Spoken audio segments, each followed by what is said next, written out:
mak kita dengan ayah kita, siapa banyak mulut? Mak. Tok dengan tok ki? Tok. Nenek, ha? Tok kalau ada tahu mah duduk lari. Dok berhenti. Lagi duduk. Nampak? Nah. Toki ada bunyi suara toki? Tak ada. Seminggu sekali bunyi suara toki. Tu pun lembu masuk rumah. Oh, toki, suara toki. Dak dah nak takak dengan Fitri. Faham lagi? Kali seminggu bunyi itulah. Kalau orang puang gitulah mulut dia. Mata kejana mulut bunyi lagi. Pagi-pagi mata dah okey, mulut bunyi dulu. Faham? Toceng. Bahasa dia. Maafkan dia kerana memang mulut dia gitu. Tahu tak? Memang gopang. Kadang-kadang sakit hati kat kita. Kita baru nak makan nasi. Tahu tak? Dah lah panggil anjing.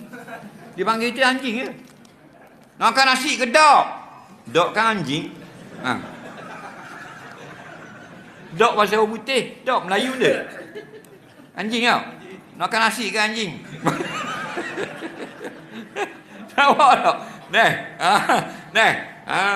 Bila kita nak makan dah, lauk tu dok sedap. Kemarin singgang ikan, hari ni ikan singgang.